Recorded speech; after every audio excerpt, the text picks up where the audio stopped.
Hello प्यारे साथियों, मैं आरपी पटेल आपका अपने परिवार स्टडी 16 विथ राजू में स्वागत करता हूं। आप सब कैसे हैं? आशा करता हूं आप सब ठीक ठाक एवं ज़बरदस्त होंगे और आपकी पढ़ाई भी ठीक ठाक चल रही होगी। चलिए, अगर आप चैनल पर पहली बार आए हैं तो चैनल को सब्सक्राइब करें और जैसे फिर आपको सबसे पहले वीडियो का नोटिफिकेशन मिले। तो जैसा कि हम लोग इस वीडियो के माध्यम से हिंदी गद्य और पद्य की कुल मिलाकर टोटल 50 रचनाएँ करने वाले। कितनी? 50 रचना।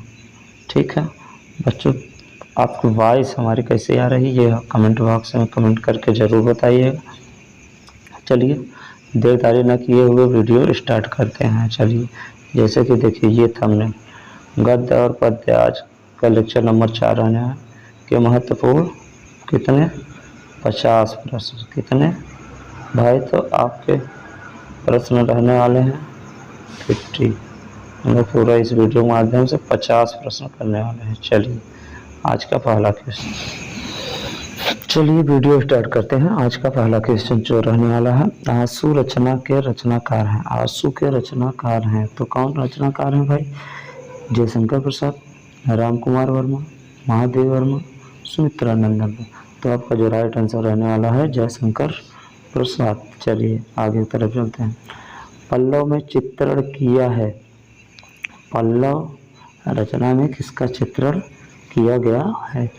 आत्मा परमात्मा का चित्रण, प्रेम प्रकृति एवं सौंदर्य का चित्रण, भक्ति एवं रहस्यवाद का चित्रण, वात्सल्य का चित्रण। तो आपका जो राइट आंसर रहने वाला है कौन सा रहने वाला है बच्चों?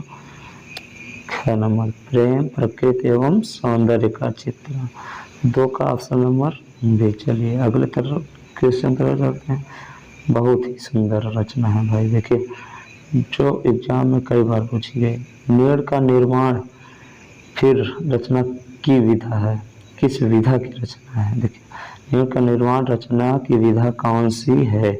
तो चलिए, जीवनी, रिपोर्टाज, आत्मकथा, रेखाचित्र। तो आपका राइट आंसर रहने वाला है आत्मकथा। ठीक है बच्चों, चलिए देखिए, आत्मकथा का मतलब, आत्मकथा एक ऐसी विधा होती है जिसमें लेखक स्वयं के बारे में क्या करता है? स्वयं के बारे में लिखे, उसे कहते हैं आत्मकथा। स्वयं की कथा। जीवनी, किसी दूसरे के बारे में जीवनी लिखी जाती है। ठीक है, तो 3 का जो आपका राइट आंसर रहने वाला बच्चों वो है, राइट आंसर रहने वाला है जो वो है आत्मकथा। चलिए, पृथ्वी पुत्र के रचनाकार हैं। पृथ्वी पुत्र के रचनाकार कौन है? हरिशंकर परसाई, डॉक्टर वासुदेव शरण अग्रवाल, मोहन राकेश, हरिवंश राय बच्चन। तो आपका जो राइट आंसर रहने वाला है वो क्या है? डॉक्टर वासुदेव शरण अग्रवाल पृथ्वी पुत्र के रचनाकार हैं। आगे, छायावाद उत्तर काल की पत्रिका है। छायावाद उत्तर काल की पत्रिका है। तो छायावाद उत्तर काल की पत्रिका कौन सी रहने वाली है भाई? वो रहने वाली है कादम्बिनी। ठीक है, सरस्वती छायावादी युग की होगी, प्रताप भारतेंदु युग की होगी। ठीक है, कादम्बिनी आपका जो है राइट आंसर रहने वाला 5 का। चलिए आगे चलते हैं। भारतेंदु युगीन लेखक हैं। पहला भारतेंदु युग के लेखक, तो आपके भारतेंदु युगीन लेखक जो रहने वाले हैं आपको पता होगा ही। क्या नंबर में है? प्रताप नारायण मिश्र, आचार्य रामचंद्र शुक्ल, डॉक्टर नागेंद्र, श्याम सुंदर दास। तो आपका जो राइट आंसर रहने वाला है प्रताप नारायण मिश्र। प्रताप नारायण मिश्र हो गए, बालकृष्ण भट्ट हो गए। भारतेंदु युग के सबसे प्रमुख लेखक की बात की जाए तो भारतेंदु हरिश्चंद्र। ठीक है, जिन्हें हिंदी गद्य का जनक भी कहा जाता है या हिंदी के जनक के रूप में भारतेंदु हरिश्चंद्र। चलिए आज का 7 नंबर क्वेश्चन पर चलते हैं। लोकायतन के रचनाकार हैं। लोकायतन के रचनाकार हैं तो कौन? सुमित्रा नंदन पंत, जयशंकर प्रसाद, रामधारी सिंह दिनकर, महादेवी वर्मा। तो आपका जो राइट आंसर रहने वाला है इसका क्या होगा? सुमित्रा नंदन पंत। ठीक है भाई, चलिए, छायावादीन युग, छायावाद युगीन गद्य का काल समय माना जाता है। मतलब देखिए, आपको क्वेश्चन समझ आ रहा है नहीं? छायावादी युग कब से कब तक? तो छायावादी युग किसको कहा जाता है? शुक्ल युग को कहा जाता है। किसको कहा जाता है भैया? शुक्ल युग को। तो आपका जो राइट आंसर रहने वाला है 1938 तक। क्या रहने वाला है आपका? 1938 ये है राइट आंसर। ठीक है, चलिए आगे करो। नई कविता के प्रवर्तक माने जाते हैं। नई कविता के प्रवर्तक माने जाते हैं, ये आपके लिए नया प्रश्न हो सकता है, हम समझ सकते हैं, लेकिन ये प्रश्न अगर आप देख रहे हैं तो कोई कॉपी या रफ कॉपी में इसको नोट करिएगा। नई कविता के प्रवर्तक माने जाते हैं सच्चिदानंद Hiranand Vatsyayan again, doctor Ram Swaroop Chaturvedi, doctor Ramdhari Singh Dinkar, doctor Dharmveer Bharti. तो आपका जो राइट आंसर रहने वाला है वो क्या है? डॉक्टर रामस्वरूप चतुर्वेदी नई कविता के प्रवर्तक के रूप में माने जाते हैं। अगला प्रश्न आज की वीडियो का 10 नंबर रहने वाला है। श्रृंगार लहरी के रचयिता हैं। कौन सी रचना है भैया? श्रृंगार लहरी के रचयिता कौन है? जगन्नाथ रत्नाकर, मैथिली शरण गुप्त, भारतेंद्र हरिश्चंद्र, भवानी प्रसाद मिश्र। तो इसका जो राइट आंसर रहने वाला है जगन्नाथ प्रसाद रत्नाकर रहने वाला है। चलिए अगले क्वेश्चन की तरफ चलते हैं। आज के वीडियो का 11 नंबर क्वेश्चन, ये थोड़ा सा वर्क हो गया लेकिन पढ़िएगा, ठीक है, थोड़ा समझने की कोशिश करिएगा। निज भाषा उन्नत है, निज भाषा उन्नत है, सब उन्नति के मूल, उक्ति के लेखक हैं। किसकी भाई ये लाइन है? निज भाषा उन्नत है, सब उन्नति के मूल, बालकृष्ण भट्ट, यशपाल, अयोध्या सिंह उपाध्याय, भारतेंद्र हरीश। तो आपका जो राइट आंसर रहने वाला है ये रहने वाला है भारतेंद्र हरिश्चंद्र दीदी की रचना है। निज भाषा उन्नति है, मतलब अपने स्वयं की भाषा उन्नति है, सब उन्नति का मूल। चलिए आगे की तरफ चलते हैं हम लोग। हिंदी के प्रथम कवि सरहपा कवि हैं। हिंदी के प्रथम कवि सरहपा कवि हैं। तो क्या लिखा है भैया? आज का ये जो प्रश्न है क्या लिखा है? 12 नंबर, हिंदी के प्रथम कवि सरहपा कवि हैं, नाथ संप्रदाय के, जैन संप्रदाय के, सिद्ध संप्रदाय के, राष्ट्र साहित्य के। तो आपका 12 नंबर का जो आंसर रहने वाला है वो रहने वाला है जैन संप्रदाय के। कहाँ के भैया? जैन संप्रदाय का। ठीक है, चलिए आगे तरफ चलते हैं। हिंदी में कौन सी रचना भक्ति काल में लिखी गई है? बहुत ही सुंदर क्वेश्चन। देखिए 13 नंबर, बताइएगा जरूर, आप सब कमेंट करिएगा आवाज आज के इसी वीडियो में। निम्नलिखित में कौन सी रचना भक्ति काल में लिखी गई है? उद्धव शतक, सूरसागर, कामायनी, साकेत। चलिए तो ये आपका राइट आंसर रहने वाला है सूरसागर। आपको हम बताए हैं भक्ति काल के प्रथम, भक्ति काल को कितने भागों में बांटा गया है? 2 भागों में। कौन कौन? पहला, दूसरा। सगुण, निर्गुण। सगुण जो ईश्वर पर विश्वास रखते हो, निर्गुण जो ईश्वर को निराकार मानते हैं। 2 भागों में बांटा गया है। ठीक है, चलिए आप लोग कमेंट बॉक्स में कमेंट करिएगा। तो सूरसागर किसकी रचना है? ठीक है, सूरसागर किसकी रचना है और ये किस श्रेणी के कवि हैं? सूरसागर। ठीक है, चलिए बीसल देवरासो रचना है। 14 नंबर क्वेश्चन, बहुत ही अच्छा क्वेश्चन। बीसल देवरासो रचना है किसकी है भैया? नरपत नाल की है, भट्ट केदार की है, जगनी की है, दलपति विजय की। किसकी रहने वाली है? आपका ये आंसर रहेगा नरपत नाल की। ठीक है भाई, चलिए थोड़ा पीछे वाले क्वेश्चन की बात करते हैं। देखिए कामायनी, कामायनी किसकी रचना है? कामायनी जयशंकर प्रसाद किसकी? जयशंकर प्रसाद। साकेत, मैथिली शरण गुप्त। ठीक है भाई, चलिए सूरसागर किसकी रचना है आप कमेंट बॉक्स में कमेंट करेंगे। ठीक है, ये हो गया 15 नंबर। निम्नलिखित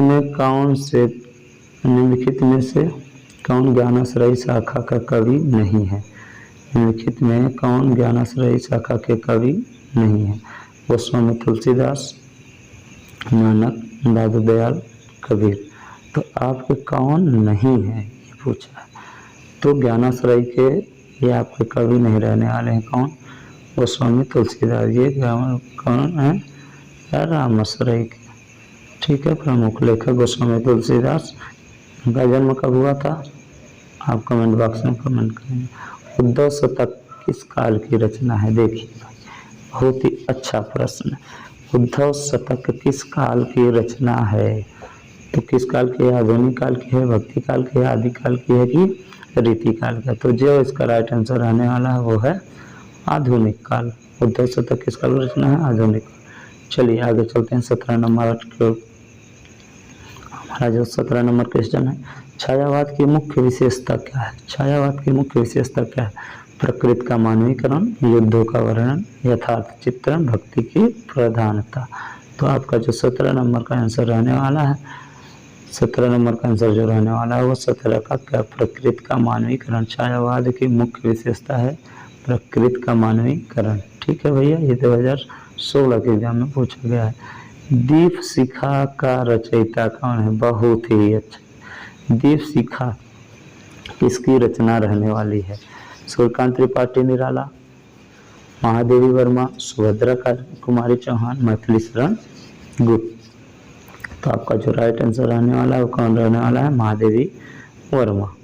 दीप शिखा किसकी रचना है? महादेवी वर्मा की रचना है। ठीक है, मैथिली शरण गुप्त की अभी एक रचना आपको बताए हैं। कौन सी बताए हैं? साकेत बताए हैं। बहुत ही फेमस रचना पूछी जाती है। ठीक है, जयद्रथ वध होता है। इनकी 2-3 रचना भारत भारती, मैथिली शरण गुप्त की रचना है। ठीक है, चलिए 19 नंबर, सुमित्रानंदन पंत की रचना है। सुमित्रानंदन पंत की रचना है कौन सी? उर्वशी है, पल्लव है, परिमल है, कामायनी है। सुमित्रानंदन पंत 19 का जो राइट आंसर रहने वाला है पल्लव आप पढ़े हैं। ठीक है, ये पल्लव सुमित्रानंदन पंत की रचना है। उर्वशी किसकी है? उर्वशी रामधारी सिंह दिनकर। उर्वशी। ठीक है भाई, आगे 20 नंबर, चिदम्बरा पर ज्ञानपीठ पुरस्कार प्राप्त हुआ। किसको? चिदम्बरा पर ज्ञानपीठ पुरस्कार प्राप्त हुआ। तो यहाँ देखिए, आपका ये पूछने का अर्थ इसका क्या है? चिदम्बरा के लेखक कौन है? तो 20 का जो आंसर रहने वाला है, चिदम्बरा के लेखक रहने वाले कौन? मैथिली शरण गुप्त क्या है? सुमित्रानंदन पंत, अयोध्या सिंह उपाध्याय, रामधारी सिंह दिनकर। तो आपका राइट आंसर रहने वाला है सुमित्रानंदन पंत को चिदम्बरा पर ज्ञानपीठ पुरस्कार प्राप्त हुआ। साकेत कृत के रचनाकार कौन है? ये पढ़ ही चुके हैं, इसमें देरदारी न करते हुए आगे बढ़ते हैं। ठीक है, मैथिली शरण गुप्त। ठीक बच्चों, चलिए 12 बहुत ही प्यारा क्वेश्चन है। हरिऔध का जन्म स्थल माना जाता है, कहाँ माना जाता है हरिऔध का जन्म स्थल? एबटाबाद, निजामाबाद, काशी, फर्रुखाबाद। तो ये माना कहाँ जाता है? निजामाबाद। कहाँ भैया? निजामाबाद। 30 नंबर आज का जो क्वेश्चन रहने वाला है, किस कवि को राष्ट्र कवि का सम्मान प्राप्त हुआ? किस कवि को राष्ट्र कवि का सम्मान प्राप्त हुआ? भारतेंदु हरिश्चंद्र, सूर्यकांत त्रिपाठी निराला, मैथिली शरण गुप्त, आगे। तो आपका जो राइट आंसर रहने वाला है मैथिली शरण गुप्त। तो किसने कहा था इनको राष्ट्र कवि की उपाधि किसने दी? तो वो आपके मैथिली शरण गुप्त को राष्ट्र कवि की उपाधि दी महात्मा गांधी ने। महात्मा गांधी। ठीक है बच्चों, चलिए आगे चलते हैं। तार सप्तक के संपादक हैं। तार सप्तक के संपादक कौन है? 24 का जो राइट आंसर रहने वाला है तार सप्तक विद्या निवास मिश्र, मुक्ति बोध, आगे हजारी प्रसाद द्विवेदी। तो आपका राइट आंसर रहने वाला है आगे। तार सप्तक के रचनाकार आगे जी हैं। सच्चिदानंद हीरानंद वस्यान आगे। उनका पूरा नाम है। प्रिय प्रवास के रचनाकार कौन है? प्रिय प्रवास के रचनाकार कौन है? बहुत ही अच्छा क्वेश्चन है। क्या मैथिली शरण गुप्त, अयोध्या सिंह उपाध्याय हरिऔध, भारतेंदु हरिश्चंद्र, रामधारी सिंह दिनकर। तो आपका जो 25 का राइट आंसर रहने वाला है कौन सा रहने वाला है बच्चों? अयोध्या सिंह उपाध्याय। अयोध्या सिंह उपाध्याय। ठीक है। छायावादोत्तर का काल समय माना गया है। छायावादोत्तर का काल समय माना गया है। देखिए हर जगह अलग अलग दिया है। छायावादोत्तर का काल समय देखिए क्या होता है। आपको पता होगा। 1919 से 1938 क्या चलता है आपका, चलता है शुक्ल युग। 1938 से 1947, तो आपका देखिए इसमें थोड़ा सा गलत दिया है।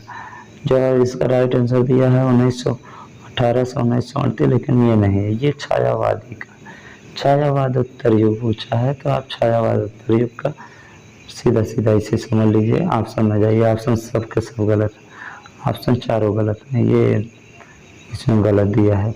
आपका जो राइट आंसर रहने वाला है 38 से कहाँ तक बच्चों, 47 ईस्वी तक। ठीक है, छायावाद उत्तर काल का समझ लीजिए। छायावादी दिया होता 1918 से 38 हम मान लेते, ठीक है, लेकिन ये आंसर सबके सब गलत है। 27 नंबर, हिंदी साहित्य का प्रथम कवि माना जाता है।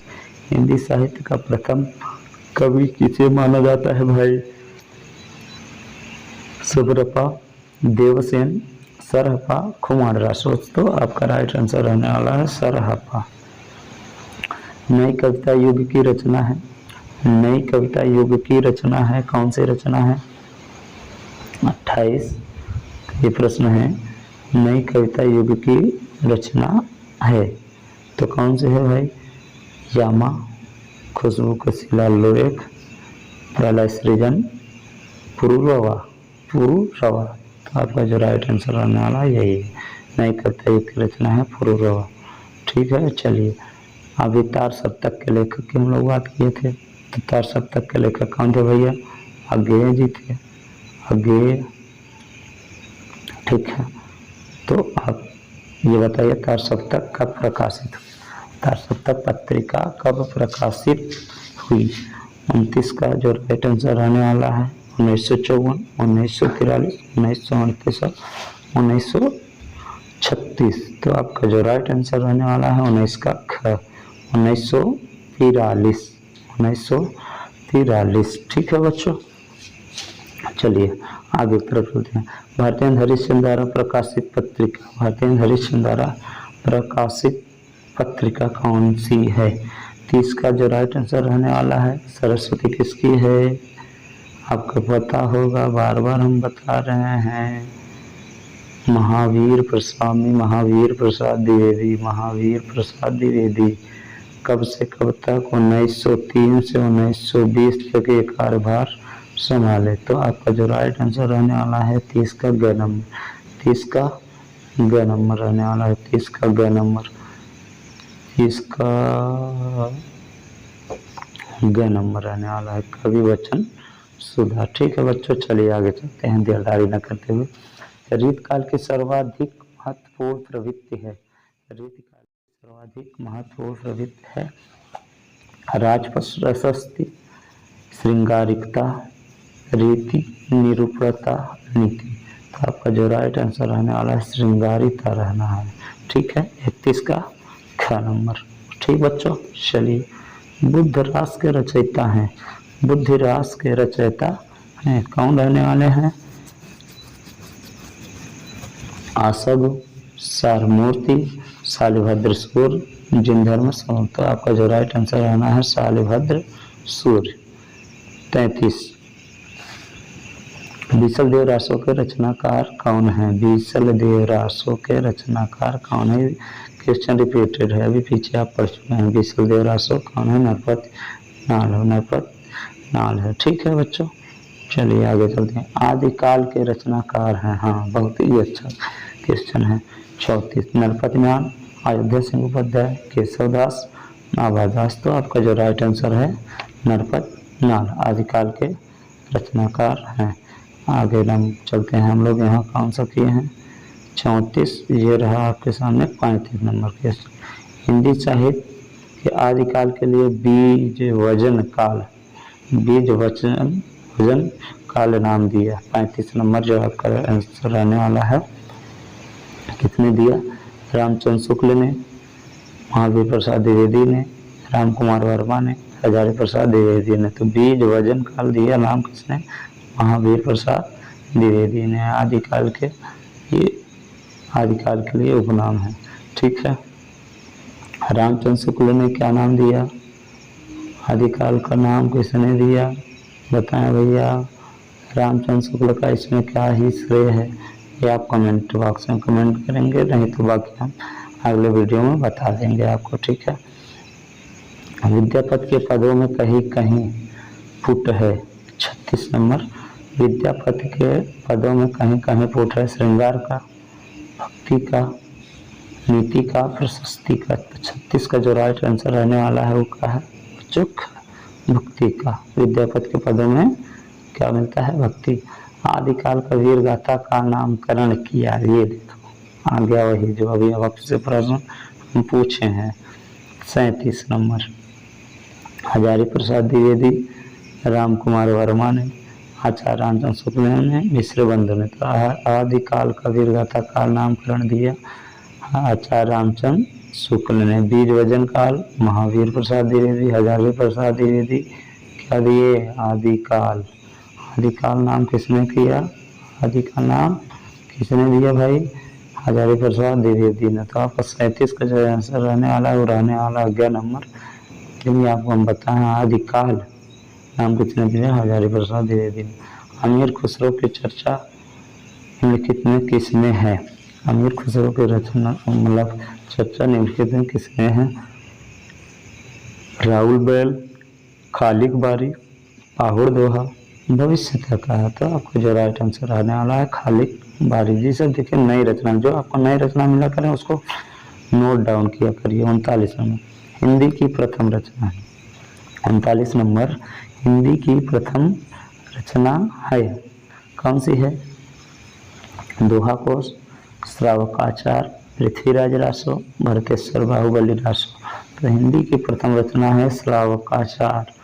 39 का ख नंबर। ठीक है बच्चों, चलिए आगे चलते हैं। हिंदी का प्रथम महाकाव्य, हिंदी का प्रथम महाकाव्य कुमार रासो, साहित्य लहरी, पृथ्वीराज रासो, साकेत। तो आपका जो राइट आंसर रहने वाला है कौन सा रहने वाला है भाई? 40 का 11 नंबर, पृथ्वीराज रासो। पृथ्वीराज रासो के लेखक कौन है? चंदबरदाई, चंदबरदाई। ठीक है, चलिए। साकेत अभी बार बता रहे हैं किसकी रचना? मैथिली शरण गुप्त की रचना। 41, निम्नलिखित में कौन सा ग्रंथ आदिकाल का है? निम्नलिखित में कौन सा ग्रंथ आदिकाल का है? रामचरितमानस, पद्मावत, पृथ्वीराज रासो, कामायनी। तो 41 का जो राइट आंसर है वो आपको पता चली गया होगा, पृथ्वीराज रासो आदिकाल ग्रंथ है। ठीक है। 42 नंबर, हिंदी साहित्य के 1000 वर्षों में कबीर जैसा व्यक्तित्व लेकर कोई लेखक उत्पन्न नहीं हुआ, यह कथन है। हिंदी साहित्य के 1000 वर्षों में कबीर जैसा व्यक्तित्व लेकर कोई लेखक उत्पन्न नहीं हुआ, यह कथन किसका है? तो 42 का जो राइट आंसर रहने वाला है ये देख लेते हैं। रामचंद्र शुक्ल का, राम कुमार वर्मा का, डॉक्टर नागेंद्र का, हजारी प्रसाद द्विवेदी का। तो जो आपका राइट आंसर रहने वाला है हजारी प्रसाद द्विवेदी। इनकी हजारी प्रसाद द्विवेदी का यह कथन है कि 1000 वर्ष में कबीर जैसा व्यक्तित्व लेकर हिंदी साहित्य में कोई उत्पन्न नहीं हुआ। कबीर दास। आदिकाल की रचना है अखरावट, खुमान रासो, 76 साल दशक, दीपशिखा। तो आपका जो राइट आंसर रहने वाला है खुमान रासो। खुमान रासो के लेखक कौन है या आप कमेंट बॉक्स में कमेंट करें, खुमान रासो। ठीक है बच्चों, चलिए। लेकिन कमेंट जरूर किया करिए, आप लोग वीडियो देखते जरूर हैं लेकिन कमेंट नहीं करते। जो भी हो गलत सही आप आंसर देंगे तो भी सही रहेगा। ठीक है, चलिए। हम लोग 43 तक कर चुके हैं, फिर से वही क्वेश्चन लग गया है। चलिए, यहाँ 43 हो गया, 44, 43 कुमार दासों तक हो गया। हाँ, 44 नंबर, हिंदी का आदि काव्य है। हिंदी का आदि काव्य है कौन है? हिंदी का आदि काव्य कौन सा रहने वाला है? बीचल देव रासो, कवित्र रत्नाकर, रामचंद्रिका साखी। तो आपका जो राइट आंसर रहने वाला है बीचल देव रासो, बीचल देव रासो। चलिए, भाषा पर कबीर का जबरदस्त अधिकार था, वे वाणी के डिक्टेटर थे। प्रस्तुत कथन इन्हें लेखन किस लेखक का है? 45 नंबर, तो कबीर के बारे में कहीं भी अगर बात की जाए सबसे ज़्यादा हजारी प्रसाद द्विवेदी के कथन रहते हैं। ठीक है बच्चों, भाषा पर कबीर का जबरदस्त अधिकार था। मेवाड़ी के डिक्टेटर थे। प्रस्तुत कथन के लेखकों किस लेखक का है? हजारी प्रसाद द्विवेदी का है। 45 का ग नंबर। ठीक बच्चों, चलिए आगे चलते हैं। हिंदी साहित्य के आदिकाल की रचना नहीं है। हिंदी साहित्य के आदिकाल की रचना नहीं है, तो कौन सी रचना नहीं? हिंदी साहित्य के आदिकाल की रचना कौन सी नहीं है? प्रश्न देखिए, बहुत अच्छे से पढ़ा करिए, इसी में दिक्कत होती है। आप जल्दी में हिंदी साहित्य के आदिकाल की रचना नहीं है, नहीं भूल जाते हैं। पृथ्वीराज रासो, परमाल रासो, पद्मावत, विद्यापति पदावली। तो ये देखिए, आपका जो 46 का आंसर रहने वाला है वो रहने वाला है कौन? पद्मावत। पद्मावत किसकी रचना है? मलिक मोहम्मद जायसी। मलिक मोहम्मद जायसी किस शाखा के कवि हैं? मलिक मोहम्मद जायसी प्रेमाश्रयी शाखा के कवि हैं। ठीक है बच्चों, चलिए आगे चलते हैं। 47 नंबर, मैथिली शरण गुप्त आधुनिक काल के किस युग से संबंधित हैं? ये देखिए, बहुत ही प्यारा क्वेश्चन है। 47 नंबर क्वेश्चन, मैथिली शरण गुप्त आधुनिक काल के किस युग से संबंधित है? शुक्ल युग, द्विवेदी युग, छायावादी युग, छायावादोत्तर युग। तो आपका जो राइट आंसर रहने वाला है वो है द्विवेदी युग। मैथिली शरण गुप्त द्विवेदी युग लेखक माने जाते हैं। 48 नंबर, निम्नलिखित में कौन भक्ति काल का महाकाव्य है? निम्नलिखित में कौन भक्ति काल का महाकाव्य है? 48 नंबर, साकेत, रामचरितमानस, कामायनी, पृथ्वीराज रासो। भक्ति काल का अगर महाकाव्य की बात की जाएगी तो ये होगा, देखिए, कामायनी जयशंकर प्रसाद की है। ठीक है, ये छायावाद युग की है रचना। साकेत की बात की जाएगी तो ये भी द्विवेदी युग की, अभी आप पढ़े हैं। साकेत किसकी रचना है? मैथिली शरण गुप्त। पृथ्वीराज रासो आदिकाल, तो भक्ति काल की रचना जो रहने वाली है श्री रामचरित मानस। श्री रामचरित मानस के लेखक कौन है भैया? तुलसीदास। राइटर की बात की जाएगी तो तुलसीदास। ठीक है, कौन है? तुलसीदास। ओके, चलिए आगे चलते हैं। आज का 49 नंबर क्वेश्चन जो रहने वाला है, 2 प्रश्न यहाँ हैं। 49 नंबर पढ़ेंगे हम आसानी से। रामचंद्र शुक्ल ने मध्यकाल का समय माना है। रामचंद्र शुक्ल ने मध्यकाल का समय माना है अथवा भक्ति काल का समय आचार्य रामचंद्र शुक्ल ने माना है। भक्ति काल कब से कब तक चला, जो आचार्य रामचंद्र शुक्ल जी मानते हैं। तो 50 का जो राइट आंसर रहने वाला है वो कौन सा रहने वाला देख लेते हैं। 1050 से 1700, 1200 18 से 1800, 1375 से 1700, 1100 से 1300। तो भक्ति काल 1375 से 1700। ये किसके अनुसार? रामचंद्र शुक्ल का मध्यकाल। इसको क्या मानते हैं? पूर्व मध्यकाल कि उत्तर मध्यकाल? पूर्व मध्यकाल। ठीक है, देखिए, चलिए लास्ट में इसके बारे में बात करते हैं। पहले 50 नंबर प्रश्न देख लेते हैं।